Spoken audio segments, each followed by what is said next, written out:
Okay. So welcome to Rocky Mountain Miracle Center. We are going to do just a couple of minutes of chit-chat so that we can get everything set up technologically, so bear with me for a minute. All right. Yeah. We are going to be talking about rising above conflict. All right. I don't think any of us could say we have no conflict and no concern. If you can, I want you to come see me afterwards because I want to know your trick. Exactly. Because I know that is not my life, even though I do try to rise above it as often as possible. It particularly gets me, I don't know about you guys, but it gets me in the morning as I'm waking up. Mm-hmm. Right? Where I'm not fully present, I haven't fully taken control of my mind yet, and in comes these subversive thoughts. Mm-hmm. It's like, oh God, I wonder what I'm going to read in the news today. Oh, no, bring that back. We don't want, right? But when I'm in that kind of foggy stage, more of those things tend to roll in. Mm-hmm. And so we are going to read the section, one of my favorite sections in A Course in Miracles, Above the Battleground. Oh, yeah. Right on. And you'll find one of the ways that I like to teach is I don't believe that we can truly understand A Course in Miracles if we don't fully hear A Course in Miracles in context. And I see that a lot, right, where people will read one passage of a long paragraph and they missed half of what the paragraph was actually talking about. So, hi, come on in. And so what I will be doing is inviting us to close our eyes and actually listen to a paragraph, and then we'll dive into the paragraph. And then we're going to go, hopefully, I'm asking for a miracle, that we get through 6 paragraphs. Hey. I said high standards. That you do. Anything's possible. And it is possible. Anything's possible. And it is possible. So, just for those, that is in the blue book, that is page 496. It is chapter 23 and section 4. If you're looking on Kindle, look for Above the Battleground. And I don't know what it is in the purple book. Is it any different, Anna? I don't. Let me look. Oh, now in the purple book, it is section 4. And what's the chapter it's in? 23. Okay, so in the original edition, purple book, it's section 4. 23:4, and let me look in. Okay, so that's the same as it is in the blue book. Okay, good, great. Perfect. So we're all good there. So I'm going to go share out the link onto the Miracle Center real quick, and then we're going to dive into this. What I would like you to do while I am getting this ready to share over is I really would like you to take a minute and think about a pet conflict that you're working through right now. Mm-hmm. Because I will invite you to use that pet conflict through all these sections. And just kind of feel into your body, and where do you feel the conflict in you? Where is it showing up? Where is your body showing you?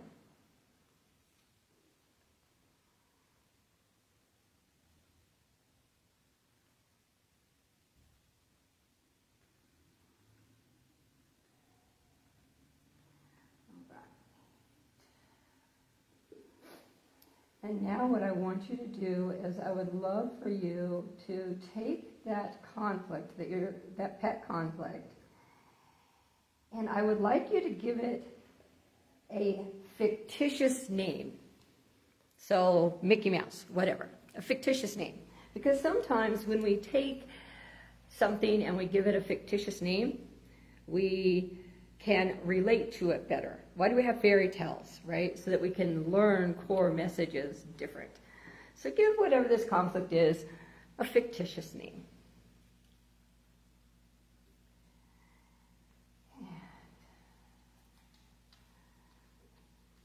All right, we are now on both places. I'm going to come back over to my page so I can see comments that come in.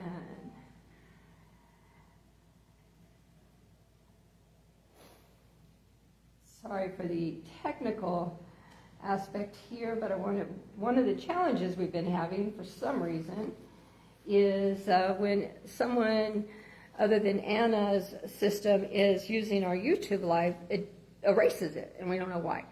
So I'm just going live on Facebook, and then we'll transfer it over to YouTube this evening. Thank you.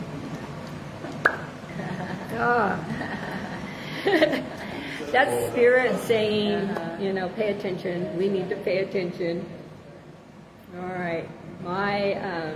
For those of you online, my right ear is having some call for love today. And so if I sound like I am yelling, everyone in here is going to tell me to use an inside voice. And if I look like I'm scowling, I'm not. I'm concentrating. But glad to have you here. And we are, as I said, we're getting ready to rise above the conflict in our world. One of the things that we can all agree is a human experience is dealing with conflict. Of all things, the most human of experiences is conflict, including we can't get the fan to be quiet. Including the loud fan conflict. Right, exactly. So as soon as the fan goes down, I'm going to invite you to close your eyes or just relax in. You don't have to close your eyes if you're not comfortable.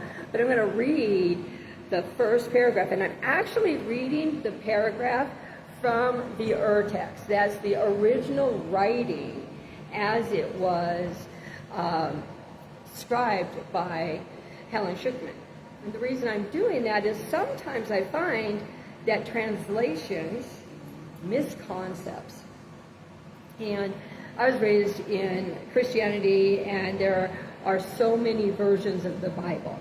Right? I was raised on King James, but I was also raised on the New Living Standard.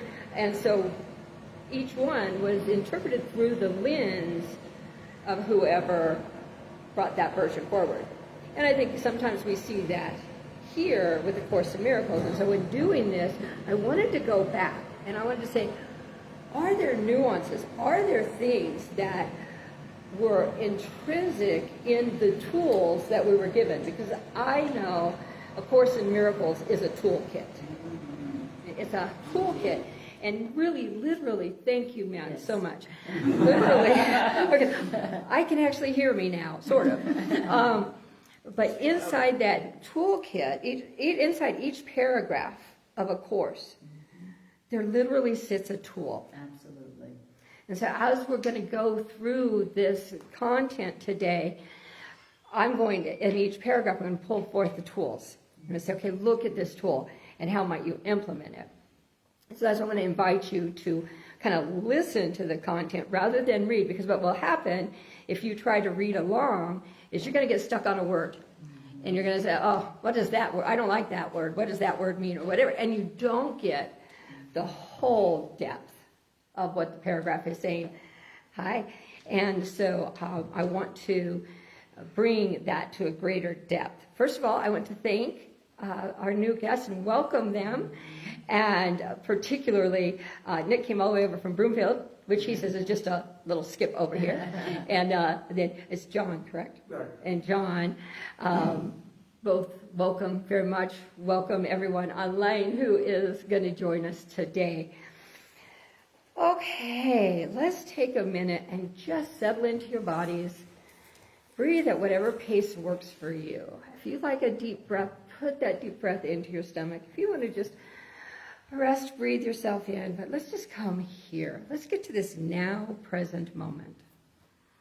And as you're coming to this now present moment, we're going to know that in this moment, only that which serves our greatest and highest good is going to come forward. Even if it feels like an ouch, it's because it's for our greatest good in this moment. If it feels like a hallelujah, it's a celebration of the perfect goodness of this moment.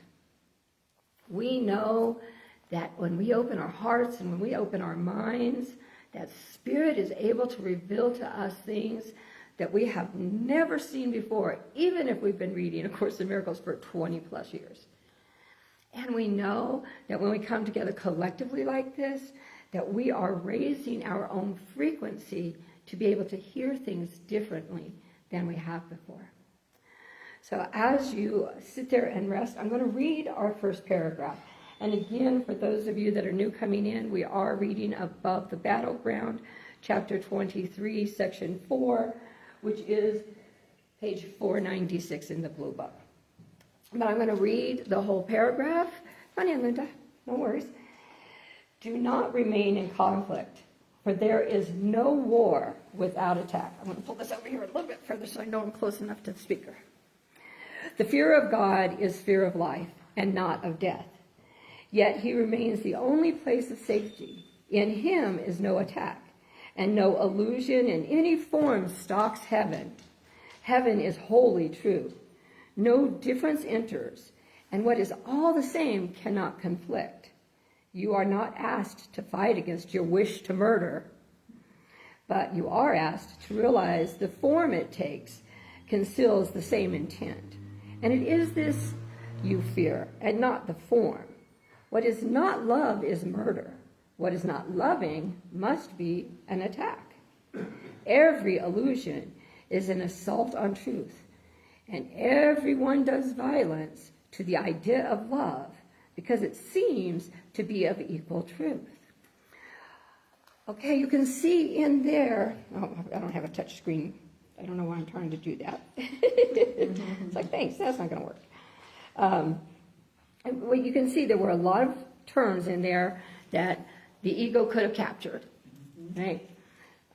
What is heaven is probably one of them, right? Heaven is real. Well, wait a minute. I thought in A Course in Miracles we didn't believe in heaven and hell. So how could heaven be real, right? The ego could grasp on that and we'd be stuck. Right there, we'd be in conflict inside and everything else would go away. Here's what A Course in Miracles says about heaven.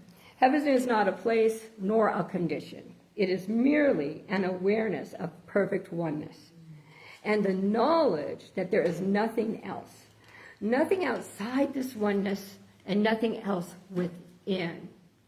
So I could go back and say that in him is no attack and no illusion in any form stalks oneness. Oneness is wholly true, right? Oneness is wholly true. So let's dialogue a little bit about this paragraph and 3 keys it gives us. The first key starts right at the beginning. Do not remain in conflict. I love that. Right? I love So conflict ends when we stop participating in it. And a lot of times I think our ego would like to say it's our responsibility to be involved in the conflict. Right? It's like, but I'm a good citizen, so I must, right?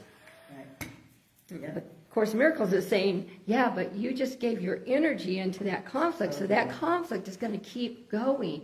Conflict's going to go as long as I'm right here and I'm saying, conflict's going to go. Yeah. When I go like this, I'm out. That's right. No one's talking at me from that conflict. They might still be experiencing the conflict, but I'm not, right?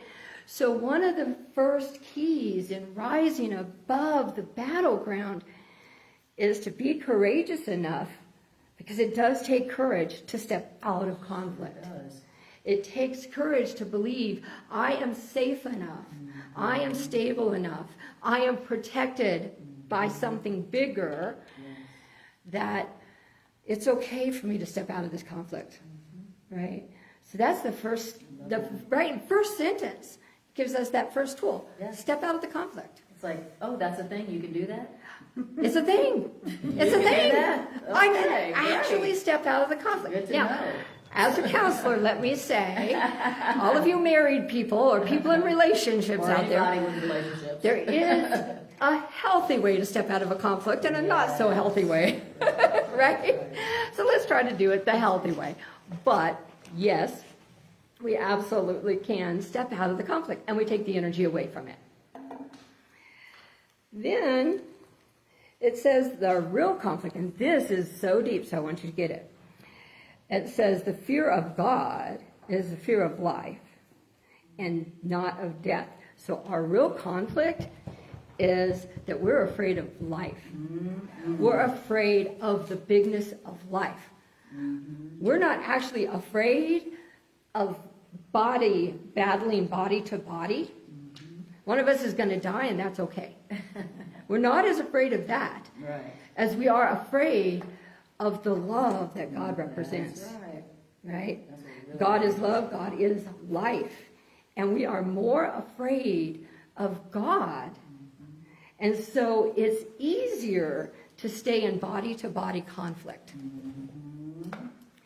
Right? Seems safer. It seems safer. I at least, might have a little bit of a equality, but bit of a fighting chance. I have no fighting chance with God, but Exactly. God wants to love me. Oh my God. Can't have Right? that. Can I handle that? Because I think a lot of us don't believe we deserve it. Right. Right? That's We what don't believe we've earned it. And so a lot of times we stay engaged in conflict because it's our way of earning love. Right? Let me make sure I'm on the right side of this issue, whatever the right side is. And then I'm going to fight ardently for the right side. And that's going to earn me brownie points with God. Right? And we do that, don't we? Yeah. We try to earn brownie points with God. I know I sure have. Yeah. Not realizing that it's because I think that's keeping me safe from God. Yes, right. Yeah, exactly. Somehow, me being in the middle of this battle and showing I'm a good citizen and showing that I love people, that's going to make God love me more than whoever's on this side Right. of the line, right? Have you found yourselves there before? Heck yeah. Yeah. So I want to remind you, so those of you that are just entering, I invited everyone to find their pet conflict, whatever it is, kind of feel into it, and give it a fake name. Ronald McDonald, well, who knows, whatever. Because when we can look at a conflict with a fictitious name, it now becomes a little less personal. So I can look at, right? So long time ago, I was doing some inner work, and I named one of my inner selves Sally. And Sally is my critic that is always willing to complain about everything. And I'll say, Sally, now you just need to go sit down. That's right. Right? Because I had to name Sally so that I could speak to that aspect of me and see it. So that's what I'm inviting you to do, is take that conflict, give it a name. Now what I want you to do is I want you to look at that, and here's the third tool that this paragraph gives us. It says, choosing anything but love is choosing murder. Choosing anything but love is choosing murder. And I would never think of murder. And so I was shared earlier, I was raised on the Bible, and there's a passage in the Bible that says, if you think it, you've done it. Right, exactly. Right? If you think it, you've done it. That's true. I mean, I thought about killing my own children. Right? I was like, oh, yeah. Sometimes I've thought about killing the person that got in front of me in traffic, right?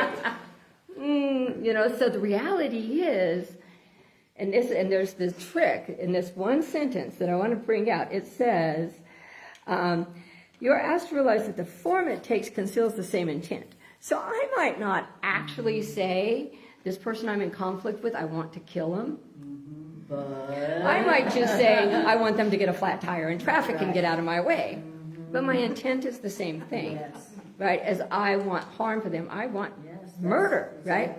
That's There is no complexity in miracles, and there is no complexity in separation, No compromise. sin, right? They're all the same in the measure.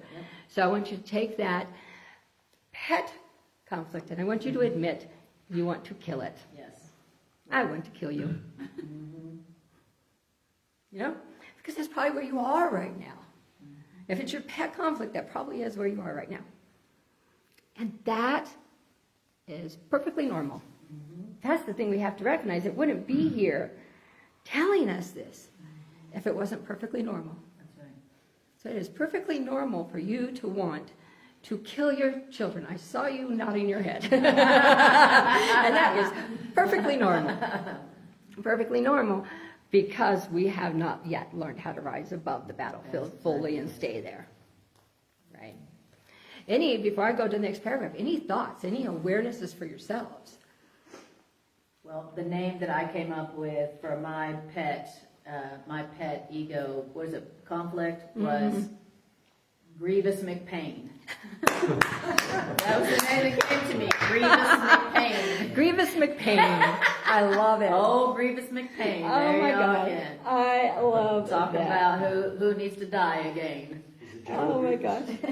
General Grievous. I like that. love that. Oh my And gosh. it's That's really cool hilarious. giving it a name. I like that. I It's a remember great the first, exercise. I remember the first time I heard that I could chuck out of something. It says, do not remain in conflict. Right. And the words I heard were, it's a downturn in the economy. Are you participating? Or are you opting out? Oh, so Trudy, I'm going to say My that God. so that people here can hear that, because that was such a poignant way to look at it, right? And so what Trudy said is, there's a downturn in the economy. Are you participating in it or not? That's great. And we do, right? We do have the opportunity to say, not for me. I'm not going to participate in that conflict. I'm not going to perceive life that way. Has it changed how you perceive money by doing that? It certainly has. Beautiful. Yeah, I could totally see how that would be the case. It made tithing easier. It made buying the guy in front of me his groceries easier. It made all sorts of differences. You know what brings to mind for me, one of my favorite lessons is lesson 50, I am fully sustained by the love of God, right? And if this is my course, if the Course of Miracles is my course, and I truly want to believe it, then rising above the battleground is really believing I am truly sustained by the love of God. And you gave a perfect example of that, right? I can be more generous, even if it appears I have limited income coming in. This week, Spirit taught me to say, all my funds are designated. Instead of saying, I don't have the money for that right now. No, all my funds are designated. I was like, oh, I like that reframe, right? And so, I have the resources for everything I need, but I am fully supplied. Allows me to be generous. Allows me to do that. Allows me to step above the grievous McPain, right? And to really see that is my power. How does it feel to know that you actually have that much power in one choice? I love it. I love it. Yeah. One of the things I love about A Course in Miracles is it keeps bringing it back to it's my choice. And then what happened? Then that's the end of the conflict. If you know you have a choice, then where's the conflict? Yeah. How often do we stay in conflict because we feel like we're trapped and we don't have a choice? Exactly. Right? It's easy to get lost in the politics, for example, and think we have no power, we have no choice. And where Spirit's been bringing me this week, especially as I was telling a friend last night that I was teaching this week, and I knew I was going to teach it this week, so of course that gave me a week to practice it. Anytime, if you're a teacher, anytime you're going to teach on something, you get to practice it just before you teach it to see if you really believe it. And so I have a friend who is walking in fear around what's going on in society right now. And she lives in Colorado, but she works with people all over, so her day starts at 5:30 in the morning. So the first thing I experience when I get up is I see probably 5 or 6 TikToks that she has sent me before I've awakened. Oh, great. It's waiting for you. Exactly. And it's such a poignant picture to me that I could jump into the conflict as soon as I open my eyes. All I have to do is open those, right? I am now far enough along in my journey that I know that that's pure insanity. Don't do that. Right? So I make sure I have my own personal prayer time. I've had my coffee or my tea, and I've got my energy up so that I have my shield on before I read those, right? So sometimes in order to step out of the conflict, we do have to get our shield up, right? That shield of faith, that understanding, that belief. All right, we're going to now go into, and I'm not going to read all 9 paragraphs, by the way. We're going to do selectively. So then, got to get onto the right screen here. I'm using my Kindle in case you guys didn't know what I was doing over here on the computer. All right, so we're going to look at paragraph 2. So again, I'm going to invite you to close your eyes as I read this portion and just have your little pet conflict right there next to you so it can learn right along with you. What can be equal to the truth, yet different? Murder and love are incompatible. Yet, if they both are true, then they must both be the same and indistinguishable from one another. So, will they be to those who see God's children as a body? For it is not the body that is like the Creator, and what is lifeless cannot be a child of life. Yeah, breathe that in. What is lifeless cannot be a child of life. Go ahead and come on back here. But again, this, of Course in Miracles uses Son of God. It was written when that was the common term. It's okay to say child of God. It's okay to say any substitutions. It's not. It was just the language, right? But the ego would immediately capture that and get stuck there. But what does it say? Seeing from the body level is staying on the battleground. So as long as I see whatever I'm in conflict with at the body level, as long as I see that you in that body, Greg, are my issue, I will not leave the battleground. That's right. You stay in the conflict. I will stay in the conflict. So I have to decide, is murder real or is love real? Because they can't both be real. That's right. That's the second thing it teaches us in this paragraph. Love and murder, if they both exist, have to be equal. That's right. So do I believe that love and murder are equal? If I'm staying in conflict, I do. That's right. If I'm staying in conflict, a part of me believes that love and murder are equal. That's exactly right. They're both real. If you That think they're both real, that they both have an impact on me. Yeah. And it is easy when we're in these physical bodies to believe that, right? To believe this body is the important thing because I'm trying to keep it alive. Yes. And if someone comes to attack me, I'm going to attack back. It's kind of what we're taught, right? Yeah. So one of the things A Course in Miracles is trying to teach us to do is to recognize that love is not of the body, murder is of the body. They're on two different dimensions, and we have to choose which dimension we want to walk on. And a lot of times we ride the escalator up and down, right? Oh, today I feel like I'm here teaching A Course in Miracles. Oh, yes. Oh, bring it on in. And I get out there on 470 in a little bit, and I'm like murder. right? Get out of my way. I have to be there at 3, you know. So this escalator, you know, it doesn't seem to stop, right? It's like, so at this time in our practice of A Course in Miracles, how much time can you spend at the top of the escalator? Exactly. We kind of expect you're going to go down the escalator occasionally and maybe more than occasionally, but can you extend the amount of time you're at the top of the escalator? Because what we know is we have to learn to build tolerance for happiness. That's right. We have to be able to learn to build tolerance for abundance. Yes. So Trudy, you brought that example, and I think it's a great one. I went through a teaching several years ago, and they demonstrated how authentic this is. People would say, oh, I'm willing to earn $100,000 in a year, and they'd be fine. 100,000. They'd get to $1 million, they couldn't say it. They couldn't say it because they didn't actually know that they wanted or could trust themselves with that, right?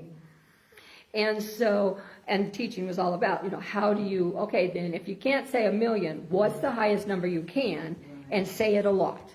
And then you get there, then eventually you can say 1,000,000, and then eventually 1,000,000 will sound like pennies, right? But you have to build your tolerance. Well, the same is true for love, especially if we haven't been in true love relationships, right? If we've been in transactional relationships, which is what most relationships are, you give me and I give you, and right, most relationships are that, then we haven't built our tolerance for what love, which sees us as these beautiful, innocent, magnificent beings, sees us as. And I know when I get too much and I spent too much time up here, that's when I find myself picking up my phone to go see what's on Facebook, right? Okay, let's get back into reality, right? But I want to read this from the Your text and the way it's read. Different versions say this a little bit, but love is the only reality. And it is not a part, it is whole. That is from chapter 13.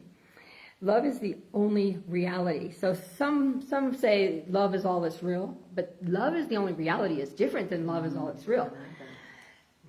That means murder, right? That means the body is not reality. And so what we're being invited to is to get comfortable with living in the true reality, which is outside of the body, which is above the temporal, right? So to move out of conflict, we have to be able to look at the existing conflict and say, you're only temporary, you're not real. So I want you to take a minute with your pet conflict there and say, you know what? You're only temporary and you're not real.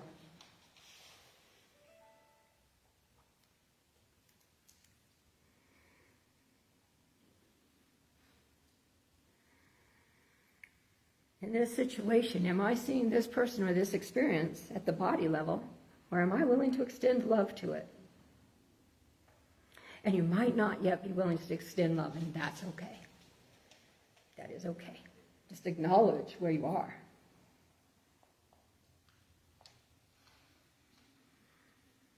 I want to say hi to everyone online. We are diving deep into above the battleground. And so I see your beautiful faces there. Those of you that know me know that I cannot read your beautiful faces there. So that is okay. But welcome, welcome. Oh, what'd you say? Okay. So I just have people saying hi to me. Hello back. When we take ourselves out of the conflict, and then we decide to do the little love or murder, now we're at the point of, how do I sustain this? What next? Yeah, I'm willing to be not murderous in this moment, but how do I sustain this? And that's kind of where we're going to next. And I keep trying to use my finger, and that's not going to work. Now we're going to go to paragraph 4. And again, I'm going to read the whole paragraph. And like I said, I pulled this out of the Your text, so it may be a little different than the content in the book. But just listen as I read it, and then we'll go into it. So the lovely light of your relationship is like the love of God. It cannot yet assume the holy function of God that God gave his children. For your forgiveness of your equal is not complete as yet, and so it cannot be extended to all of creation. Each form of murder and attack that still attracts you and that you do not recognize for what it is limits the healing and miracles you have the power to extend to all.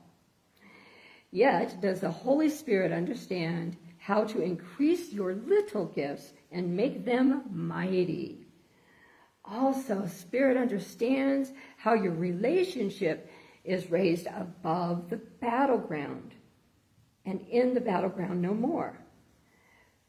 This is your part to realize that murder in any form is not your will. The overlooking of the battleground is now your purpose. So, again, you know, our relationships are treasures. That person you want to kill is a treasure in your life, right? That situation, which has a person in it, that you want to kill is a treasure. Is a treasure. That's not what I've been thinking about my core conflict, right? I can say I have not been seeing this as the ruby of righteousness, right? What do we do next? That is our next, is we have to recognize that within this conflict, Spirit has hidden a treasure for us. And now we get to become treasure hunters, going into that conflict and saying, you know, we all went through COVID. Believe me, there was a lot of conflict through COVID. But you know what COVID taught all of us? Is how to be with ourselves. Yeah. I can be with me so much better than I could before COVID. Absolutely. Matter of fact, I like being with me better than I like being with most people. What? No, you know, not you, Anna. But you know, the reality is we've learned, that is a treasure we learned.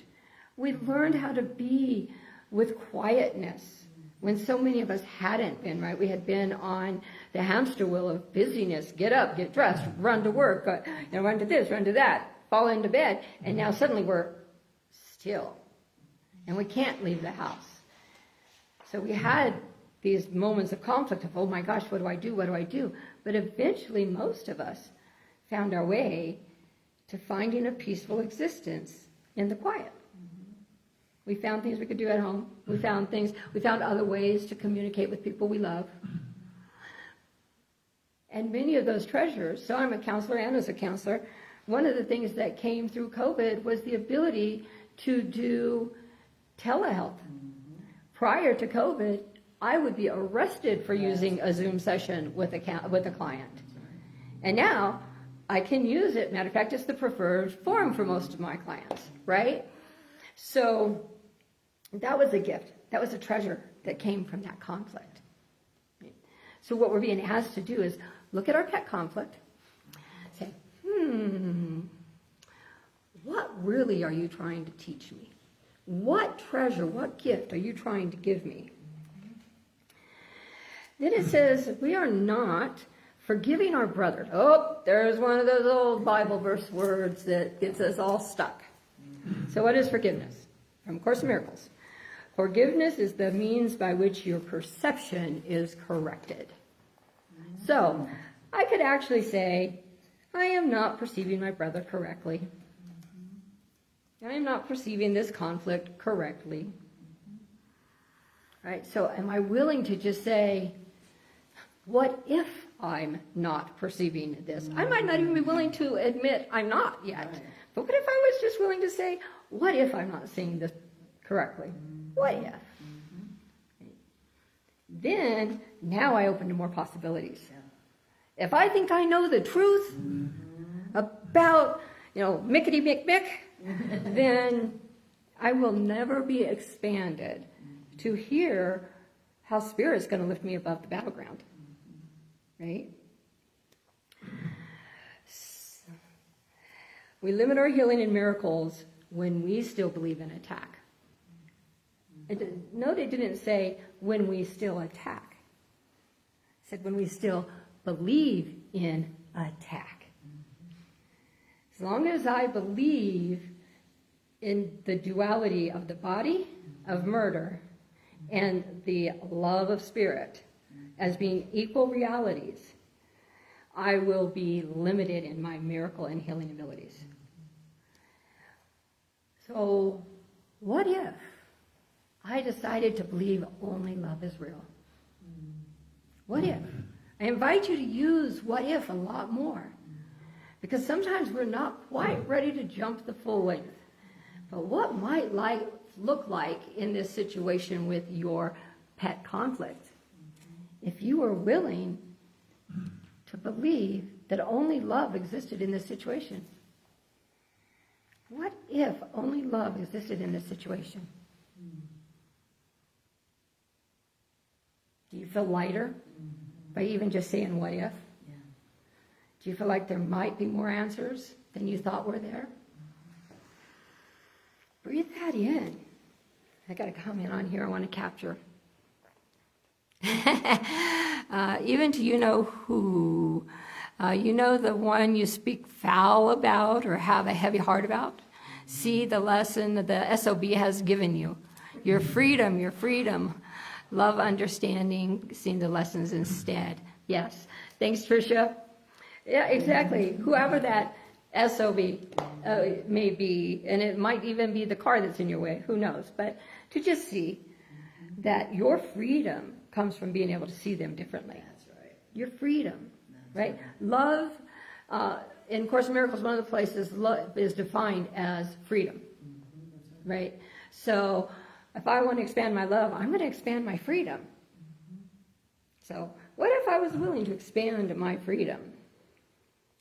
So I tell you, I am so trained to use my finger that this archaic laptop that doesn't have a finger, it's driving me crazy. I so much have to comment. Yes. I'm sitting here and the whole core of me is just tight.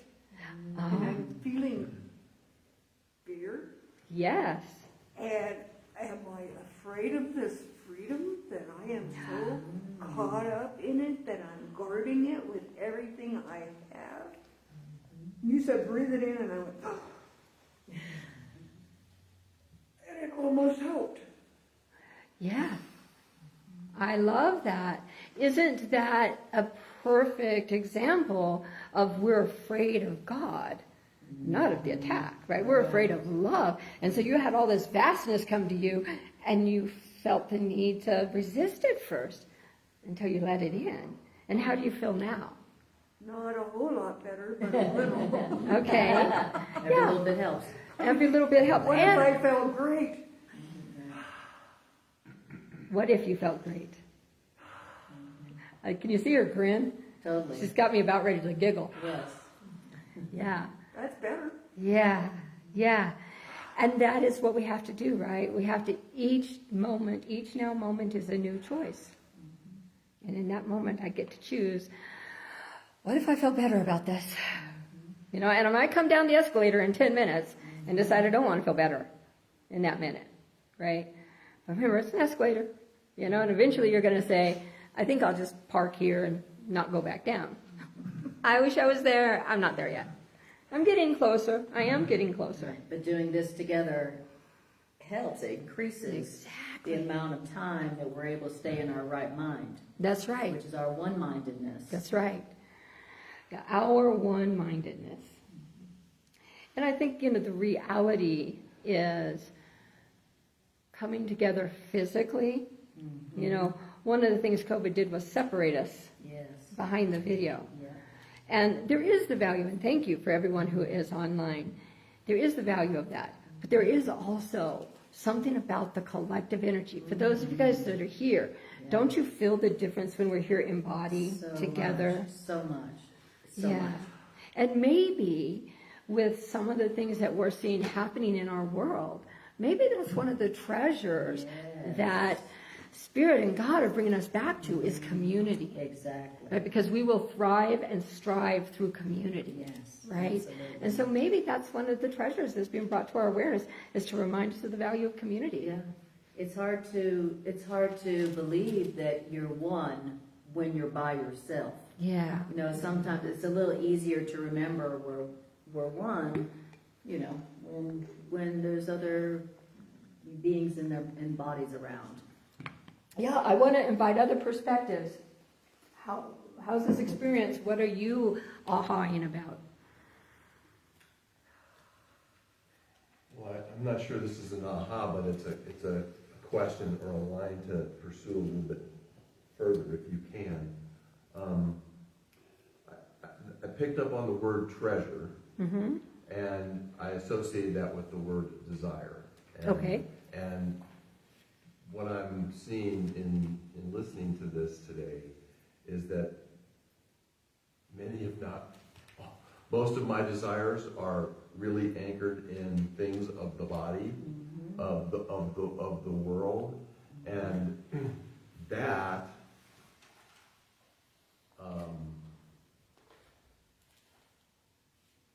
is in a sense the root of my conflict. Yeah. Because my desires aren't of love per Yeah.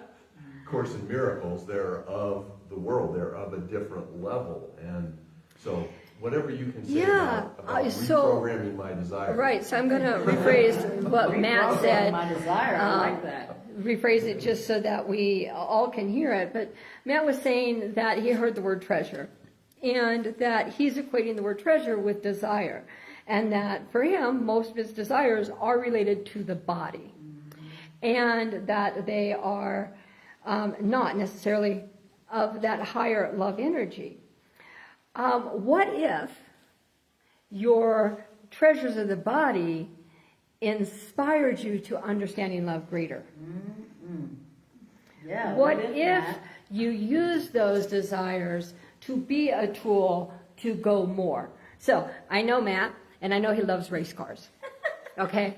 So Matt, what if you getting on the racetrack makes you pray more? Oh God, help me around this corner, right? Or give thanks to God. Thank you, God, I made it all the way around. You know, right? Sometimes it's not about equating my desire with, is that an earthly desire or is it a heavenly desire? It's about my intent for it. Is my desire's intent to bring me together with people in love? Or is my desire's intent egoic? I want to be the best and rule over. Or I want something I have to take from Trudy to make my abundance. That's a different intent. But what if I wanted $1 million so we could all be abundant? Right? It's the intent for the desire that makes the desire, whether it's in the land of love or the land of murder. Does that make sense? That makes you, yes, thank you. Yeah, good.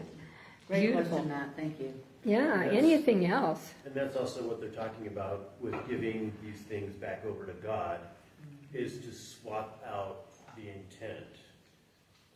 Exactly. I mean, I've been struggling with giving things to God because I feel like there's a loss of identity through there. Understanding that that's in ego-mindedness, but still caught in that conflict. But giving those things back over to God, which is more concepts of, like you said, love and abundance, there's a shift there. Yeah, and Nick, you pointed to one of the key pieces that is in this chapter, this paragraph we just read, and I'm going to go back to it. So what Nick was saying is that sometimes it feels like an identity shift you have to make in order to do this. And does it feel, Nick, sometimes like there might be a loss of identity? Yeah, and so there might be this loss of identity if I do this. So what's interesting is we always have choice, right? And so in that paragraph, literally, I swear right now my ego is just saying, watch, I'll make you do that again. I'll make you do that again. I can do it. That is so funny. That is your part to realize that murder in any form is not your will. The overlooking of the battleground is now your purpose. And so the overlooking of the battleground isn't even oneness yet, right? I'm not even saying my purpose is oneness. I'm saying my purpose is to not be on the battleground, right? So sometimes that does mean, okay, I haven't fully given it over to God yet, right? I know that because I still have my identity moments, but I am willing to ask, Spirit, how can I see this differently? What's here that I'm not seeing? How can I look at this from the eternal perspective? And so, that's one of the things that, of course, is trying to teach us to do, is to recognize that anything real cannot be harmed, right? Love is the only reality. So anything from love cannot be harmed. So if I raised my children in love, and sometimes they'd say I did, right? If I raised my children in love, then when I'm off this planet and I'm out doing whatever my soul decides to do, they're going to still know my love is with them, right? And so that identity of me as their mom and that love still exists, although I've risen above the body form. And so the more I'm willing to just align my desires higher, I no longer want to kill you. I no longer want to be here in battle with you. I'm going to go up the escalator halfway so I can look and get, every once in a while I go to a football game, not very often, but I actually like to go to the nosebleed section so that I can see the whole field. Because it doesn't make sense to me if I'm here and I can't see what's going on over here. And I'm so short I can't see half of anything anyway. But that's kind of the image I get, right? Is just go up the bleachers a few levels and see the whole battle. What's going on over here and what's going on over here. And I forget what section of the book it's in, but one of the first things I learned, the one thing that's asked of you is simply to identify with not that. Exactly. Beautiful. Battleground. Oh, that's beautiful, Tricia. So Tricia said, anger is nothing, but you drinking the deadly poison and wishing death on them, anger isn't worth it, right? So anger, when we carry it inside us, destroys our bodies, not theirs, right? Exactly. And so now I'm going to invite you and your pet conflict to go into a listening mode one more time, and we're going to do paragraph 5. Be lifted up, and from a higher place look down upon it. From there will your perspective be quite different. Here in the midst of it, it does seem real. Here on the battleground, it does seem real. Here, you have chosen to be part of the battle. Here, murder is your choice. Yet, from above, the choice is miracles instead of murder. And the perspective coming from this choice shows you the battle is not real and is easily escaped. Bodies may battle, but the clash of forms is meaningless, and it is over when you realize it never was begun. How can a battle be perceived as nothingness when you engage in it? How can the truth of miracles be recognized if murder is your choice? Wow, breathe that in. That paragraph is also so full. We don't rise on our own. The first 3 words, be lifted up. We do not do this on our own. No matter how intelligent I may think I am, no matter how good I am at constructive reasoning, I still have murder thoughts. And I don't care how many books I read on forgiveness and peace, I still have murder thoughts. It's because this is where spirit meets us. We decide we're going to go up the escalator. We want to be, like you said, Nick, we want to be above the battleground. We make the choice, and the Spirit, God lifts us up. We don't lift ourselves up. And I think that is one of the biggest areas of pain, because we guilt ourselves. I know I'm supposed to see this different. I know I'm supposed to love my neighbor. I know I'm having murder thoughts. I know it. I know I shouldn't be. I'm such a good Course in Miracles student. I've been studying for 40 years. I know I shouldn't. And now we have this guilt. I know better. I know better. I should not be doing this. Do I not believe A Course in Miracles? God must be so upset with me because I just can't get this curriculum. And ego loves us to believe that because we can't do it on our own, that we somehow missed something. You didn't read that one passage in a course the right way. You didn't interpret it right. No. The trick is right there. I can't do it on my own. as much as I would love to rise above the conflict in my life and say, oh yes, I'm so glorious and so saintly, that you can just say mean words to me and it won't even bother me. And I'm going to bless you. For the rest of your life, may you be abundant. Those of you that know me know that is probably not my normal response, right? But that's what we believe we're supposed to come to. Right. By ourselves. By ourselves. You must be lifted up. Yes. So take yourself off the guilt chain. If you can make the choice, which is your responsibility, that's where your responsibility ends. And then we let God help us go the rest of the way. So if you've made it to, yeah, I want to choose to be above the battleground. Yeah, I want above the battleground to be my will, not murder be my will. If you've arrived there, honey, you did what you were asked to do. So throw away everything else that says you should feel guilty because you didn't do it right. Yeah? I bet in this moment, I don't know how many people here, 15, 20 people here, I bet in this moment every one of you have said, being above the battleground is where I want to be. Absolutely. Hallelujah, you did what it was asked. That's it. That was your part. That was your part. That was your part. From above, the battle is not real. I love it. How many of you are gamers? Play games. All right. So, Only in relationships. I like the one. yeah.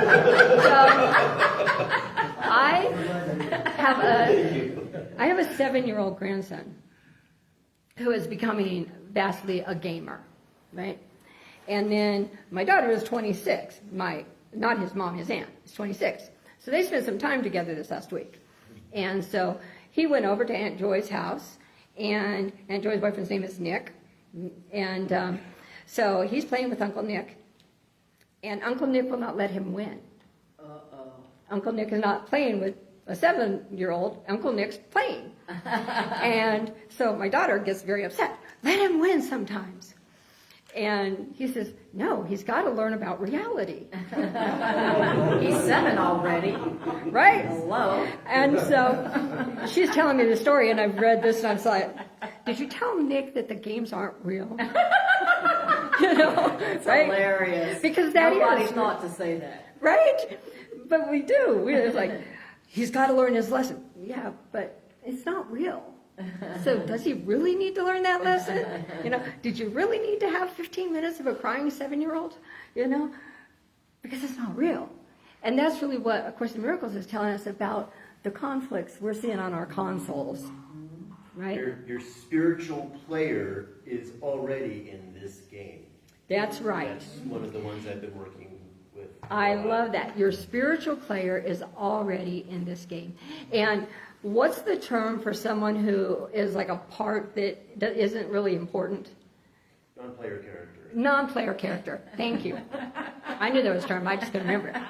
So imagine that you're looking at your conflict, and everything in that conflict is a non-player character. The only one that is a playing character is you. Wow. That's what this is telling us, right? Is that none of this is real. And what you call a player who is obsessed with what's going on in the game to the exclusion of all else? I don't know. An addict. An addict! That's I very love important. Nick, I love that. Very So good. we are all addicted to our conflict, aren't we? We are. We are Yes, all we addicted. are. That's great. When I was first becoming acquainted with the Course in Miracles, my teacher was Cheryl Bartlett. Maybe some of you have heard of her. And she equated our life to a video game or a playing game. And she said, you created it. You're the star of it. Mm-hmm. You continue to create it Mm-hmm. moment by moment. You choose the way it goes, the way it doesn't go. Excuse me. And if you're having a hard time, look at the game. Look at the game. And then look at yourself. Yes, And I exactly. went, Cheryl, what? Exactly. I was thinking of that recently, that's really, really more true in more ways than she equated.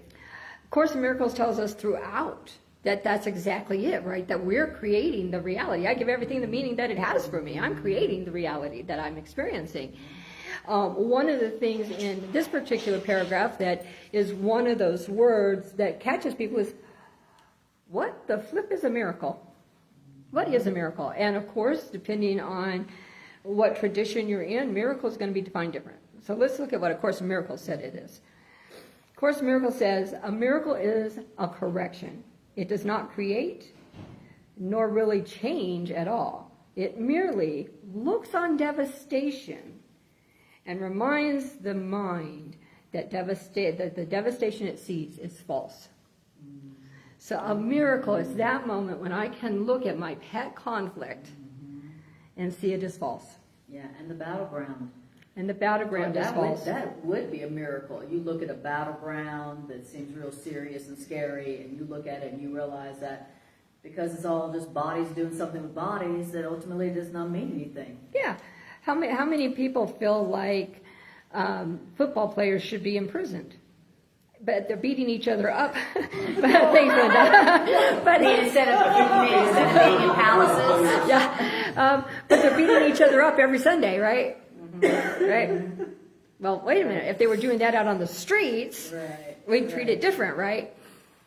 And so it isn't real, right? If something doesn't get treated the same here and here, it's not real, because that's how A Course in Miracles defines real is consistency. Truth is always truth. So if it's in this situation, it's true, and in this situation, it's not true, it's not true, right? And so a miracle is when I can see the truth in my conflict, right? And our limitation to seeing miracles is we haven't decided that we want to be above the battleground. Exactly. Because we still want to be right more than we want to be happy. Right. Exactly. Well, I also still want to believe that the battle is important. Yeah.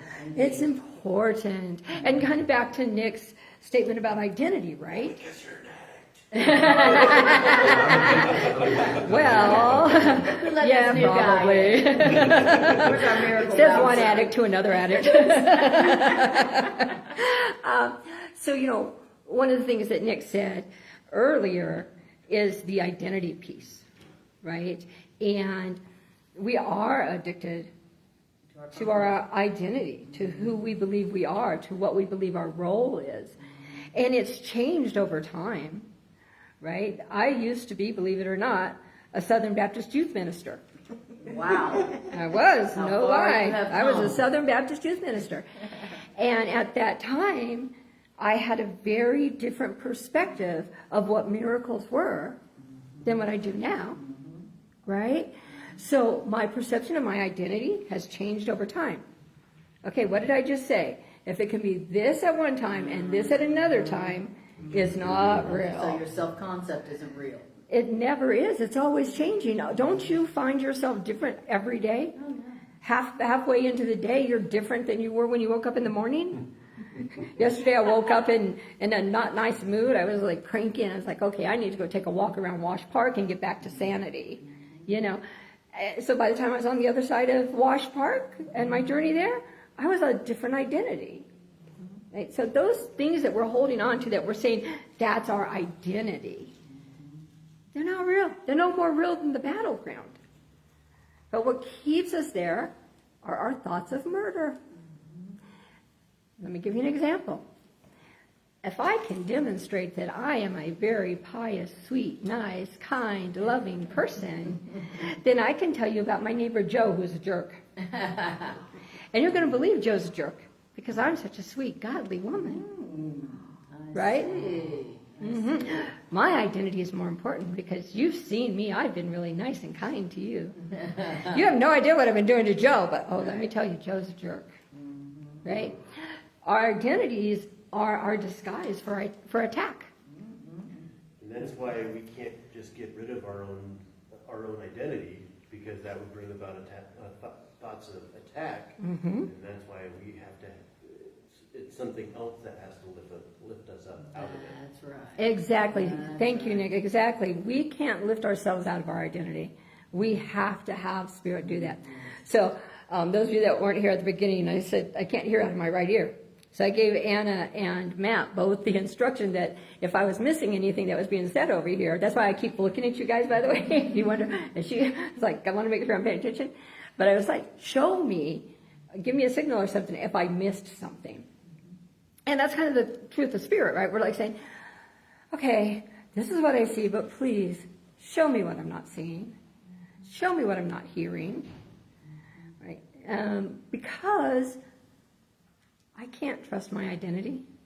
I created my identity. And just like Trudy was saying, my identity is my avatar in this game I'm calling life.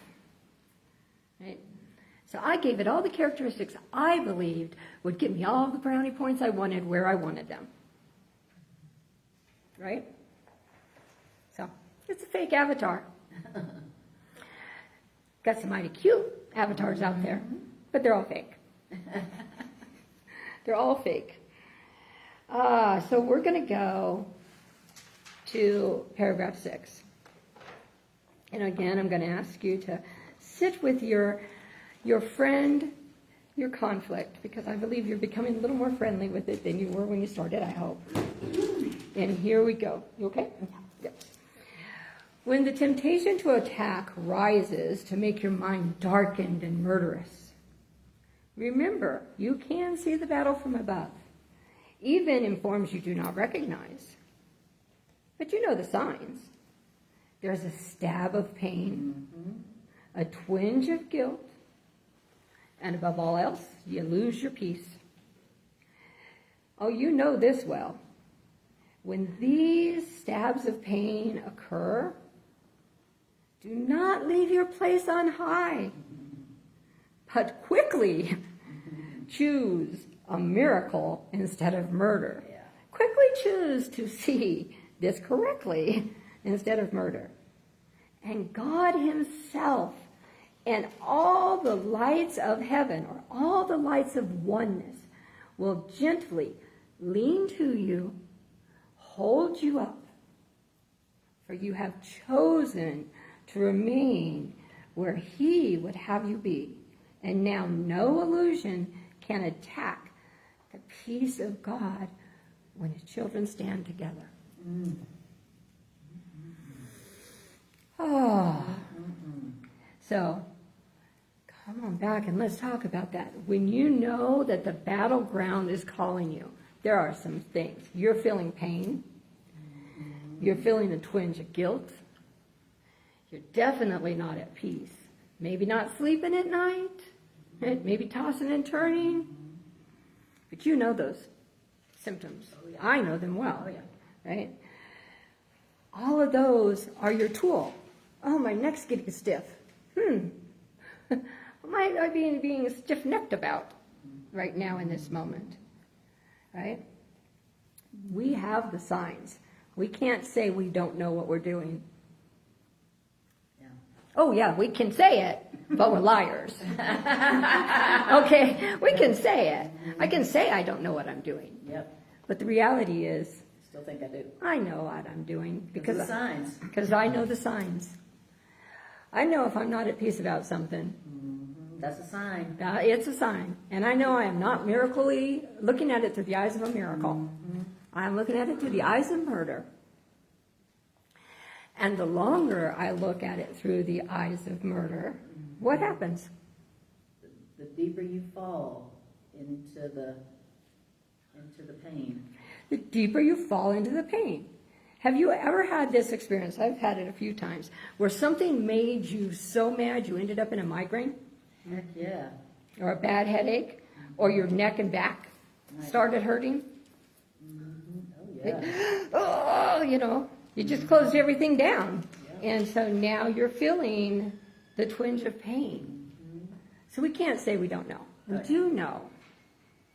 But what we do know also is that we can make a different choice. That when we feel that twinge, That's when we need to say, okay, I don't want to go back down on the I don't want battleground. to leave my place. So if I don't want to go back on the battleground, based on what this said, what do I then have to choose to do? Choose a miracle instead of murder. And how do I do that? I ask God himself Yeah, and ask for all help. the light of oneness, all the light of heaven, That's right. to lift me up. So what's another way I could think about the light of oneness? This is the light of oneness, right? Gathered together with one spirit, with one purpose. If I was having a conflict and I needed additional perspectives, additional ways to see something, I could say, help me see this different. And every one of you would probably have a different perspective for me. So when we hear these terms that sound really lofty, right? The light of God or the light of oneness. Sometimes what ego likes to do is make it, well, when you're dead, you'll get to experience that, right? So we have to make it practical. Well, maybe asking God for help is me praying, and maybe me asking for help is picking up the phone and calling someone who I trust will help me get back to light-mindedness and saying, okay, and I do this with Anna sometimes. I do this with a couple of my friends. I'll say, okay, I need to dump. And when we get to the other side, we'll talk about sanity. But first, let me dump, because this is how I'm seeing this. And by the time I'm doing, I'm laughing. Most of the time I'm laughing, right? It's like, okay, I see how ridiculous what I said really is. Just by saying it out loud, right? But then we have the conversation. And now how would you really like to see that? And by the time I get to the other side, even if I'm not at perfect peace, I'm at much more sanity than I was. That's where I think that what we're experiencing in our world right now, at all levels, is calling us to learn how to tap into the light of God that's right next to us. How do I tap into Ashley and the beautiful divinity that is sitting right there in front of me? And I call that and I say, oh, wow, that helps me shine more light. Right? By you just sitting there helps me be confident. Right? If you guys weren't here, I don't know if I'd be this vibrant online. Right? You guys are keeping me alive. And so your light is shining in and through me. So I want you to think about that right now in your circumstance with your dear friend conflict there. What might be some avenues of light that you haven't tapped into yet? What might be some avenues of light you haven't tapped into yet?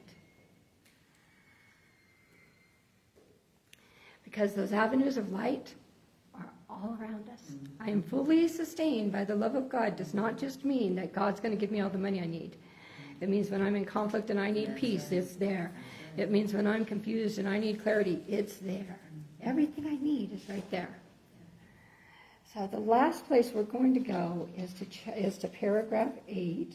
And again, I'm going to invite you. This is the reward. This is the reward. You know, one of the things I love about A Course in Miracles is it gives you all this stuff to do, which we maybe think is hard, but really most of the time it's not. We just don't want to see it as simple. We would love to complicate it. But then it almost always ends with, and if you'll choose to do that, here's the reward I will give you. It's like the candy, you know, do this and I'll give you this candy. And for me, it's chocolate mint. You know, so. As long as there's no windowless van after it. What was that? As long as there's no windowless van after that. That's right. And so I love that A Course in Miracles even gives us, I think about it, you know, it really gives us the way to work through our goals, right? For years I was in personal development and wrote curricula around personal development. Well, the first thing you do is you find the goal that's big enough reward, it's worth the sacrifice, right? That's right. So I'm not going to tell kids to go out there and run 2 miles. I'm going to say, ooh, would you like to have muscles like Michael Jordan? Right? Oh, yeah, I want to look like Michael Jordan. Oh, good. Go run 2 miles. Right? And that's what A Course in Miracles does for us. It says, okay, I'm going going to tell you how to get here, but here's the reward. That's really worth it. So you and your sweet conflict sit there, and I'm going to read this reward to us.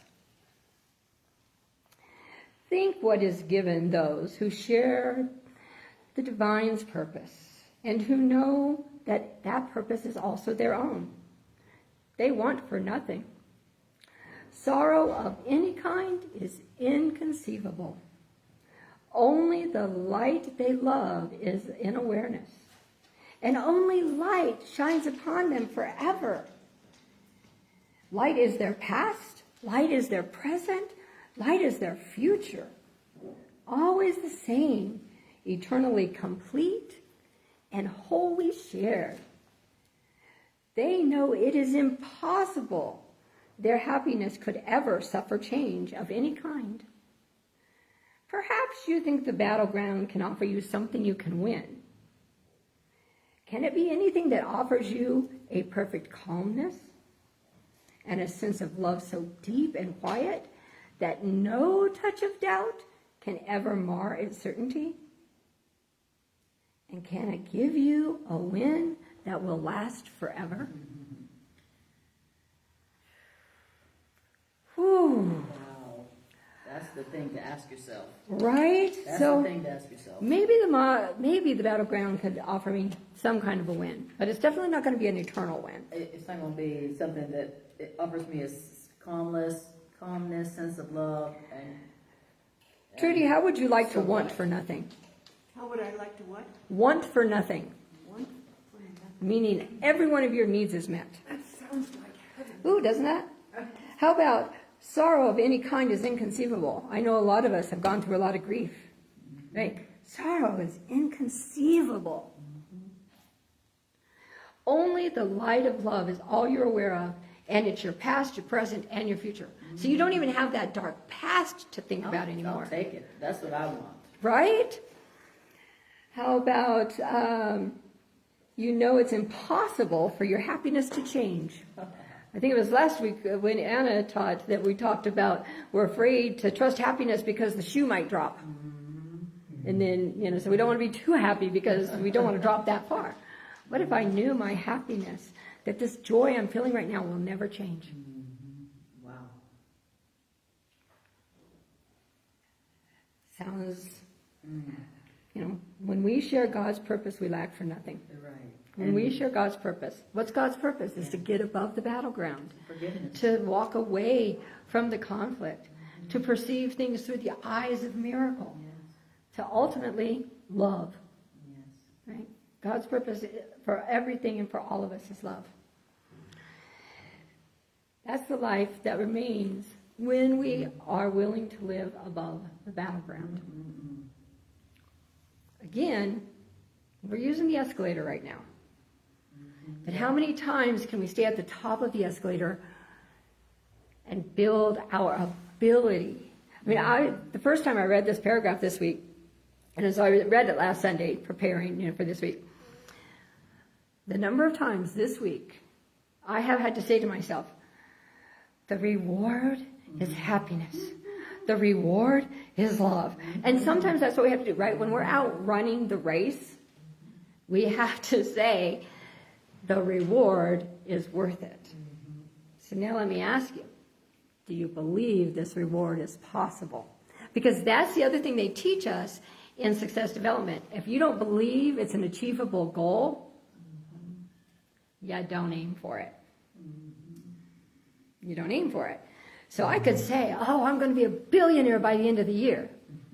I don't believe that's reality. I'm not even going to probably try to become a millionaire, right? So, do I believe that I could have a never-ending happiness? Do I believe that I could have every one of my needs met? Do I believe that I could rise above every conflict? I want to believe. I want to believe. And that's one of the things I love about A Course in Miracles, is it says every step of willingness, right? That's where God meets us, at the step of willingness. So if I just say I'm willing to rise above the battleground, I'm willing, that's where God's going to meet us. God's not saying, oh, I'm going to hold off your mint chocolate until you are. Excellent.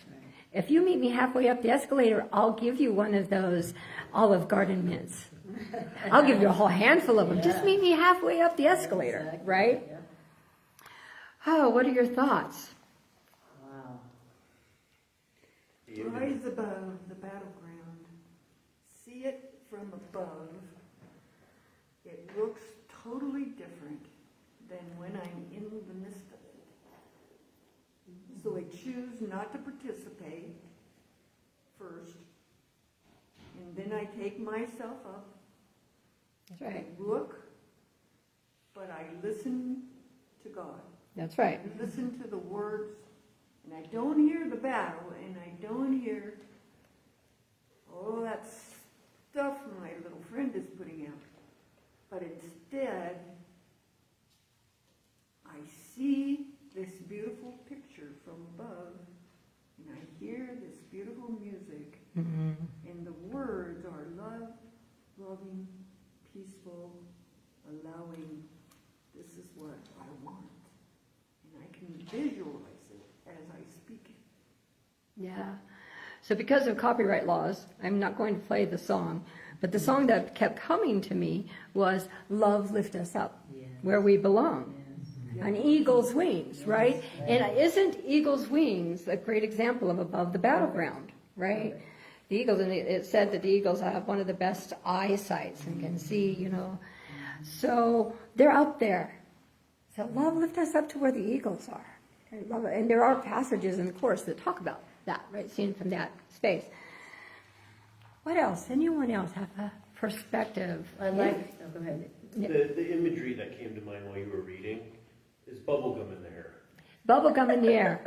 Everybody gets mad when they get bubblegum in the hair. Oh, hair, yeah. But when you realize that you can put peanut butter in it, get the peanut and get the bubblegum out, you work it through. Yeah, it dissolves and bonds the gum. Then you stop being mad about the fact that you got bubblegum in your hair. If you know the answer, right. That's a perfect example, Nick. So Nick said the image that came was bubblegum in the hair.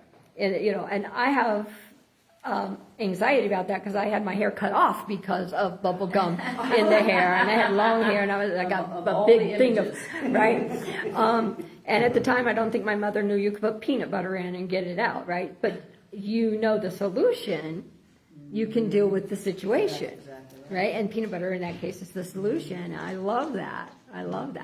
Anna.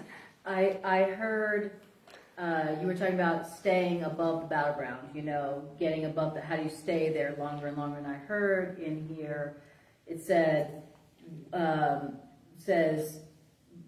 when you're up there and you're having peace above the battleground, the way to not come down back into the battleground is don't leave your place on high and immediately choose a right thought instead of murder. That's how you stay up there. Exactly. And And I love that you brought that particular line out because I think that has so much. Don't leave your place on high. Yes.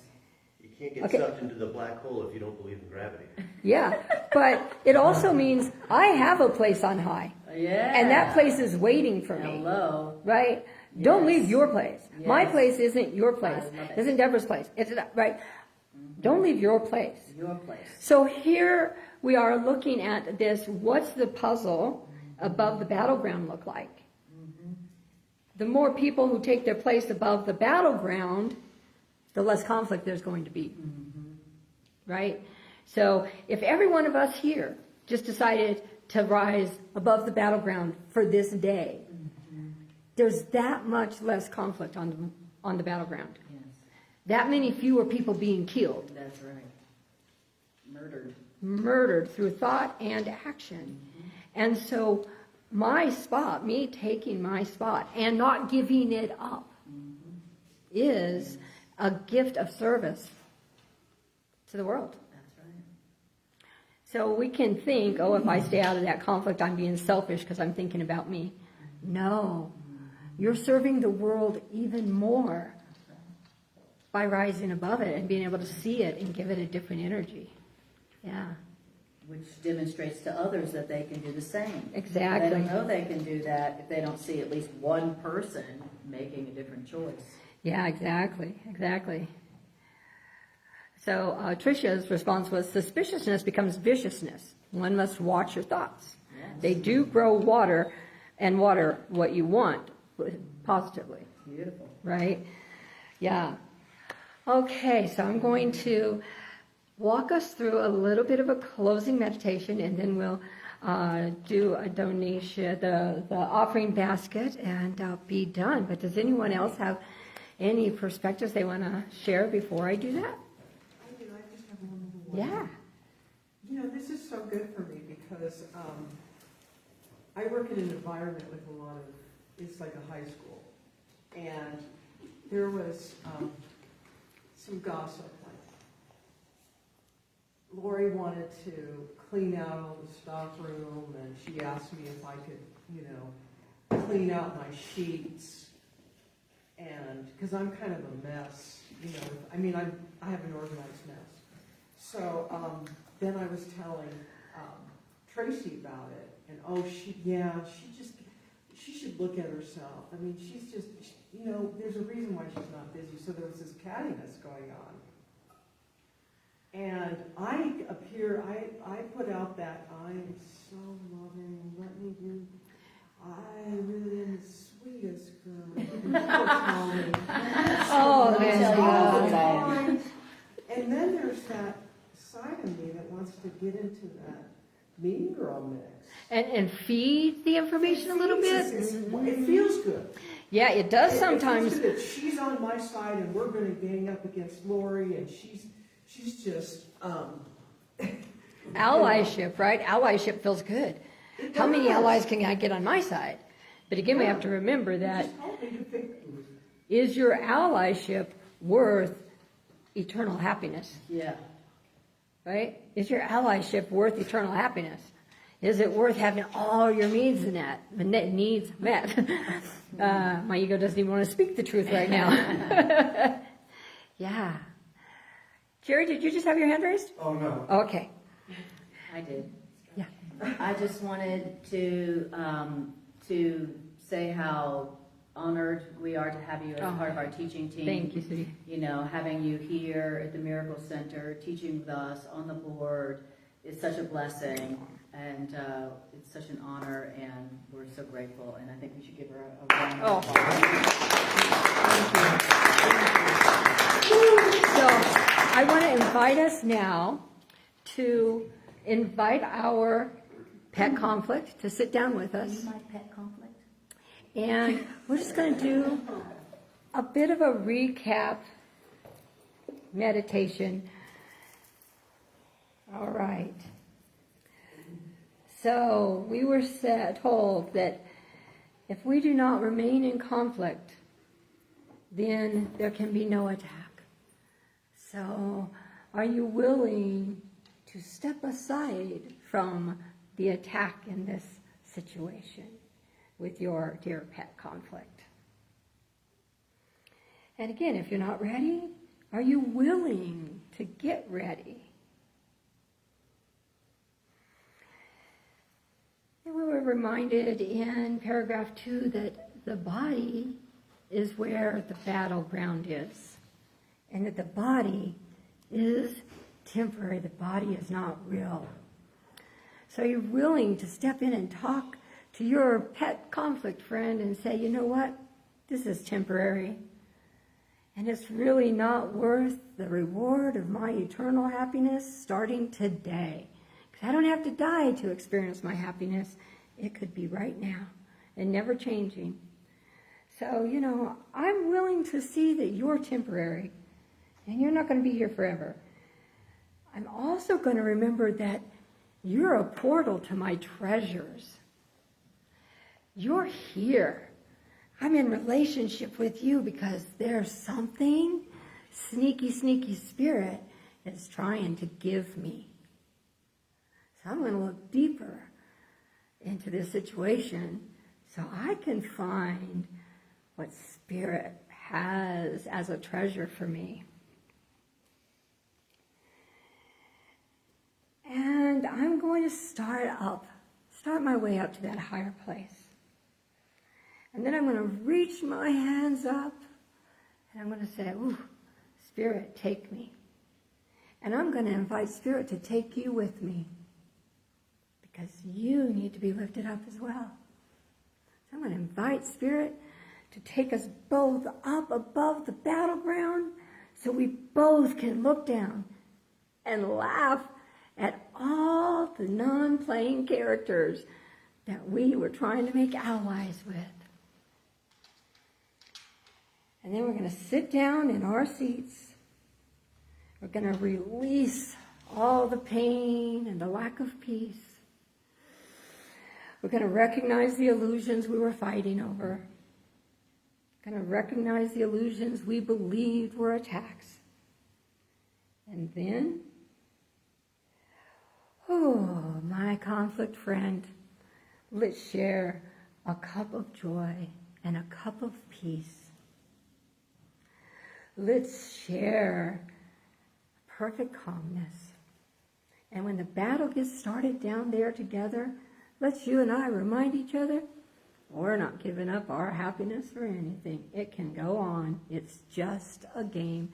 We'll turn the switch off and the TV will end. Oh, and now, just breathe that in.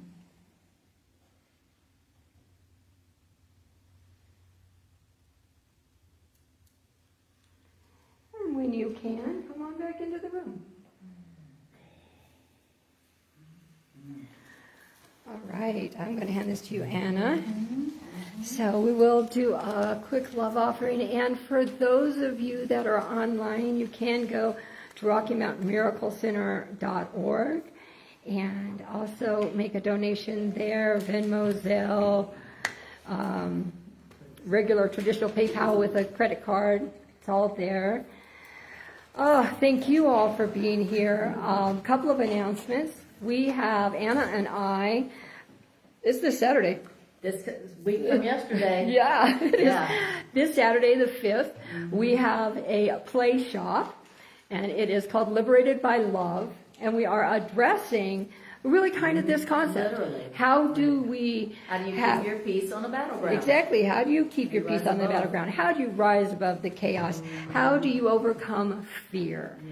Yes, But it's a play shop. that's right. So please, don't come in your Sunday best. That's right. You know, come comfortable. We're not going to have you crawling around on the ground, but come comfortable so that you can participate in that. I think there are flyers back there, but if not, come see Anna or I. And it is from 10 to 3, but we are including lunch. Lunch is part of it. We're actually going to have a mindfulness period over the lunch. What do you mean by play shop? As opposed to a workshop. Yeah, so we will... Well, here's a hint, Nick. I created a coloring book for my part of the workshop.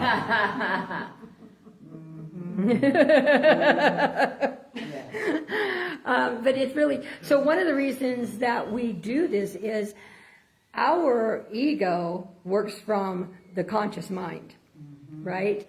When you use creative means to engage the right side of the mind, Like play. it allows truth to go deeper. That's right. And so we'll be working with that. And then also, please get out there and like and share the Rocky Mountain Miracle Center Facebook page so that we can get to enough to go live right off of it. That's right. And we'll resolve the YouTube issue. I don't know what it is, but thank you all for being, blessings, blessings. Thank you, sweet. That was awesome. Awesome.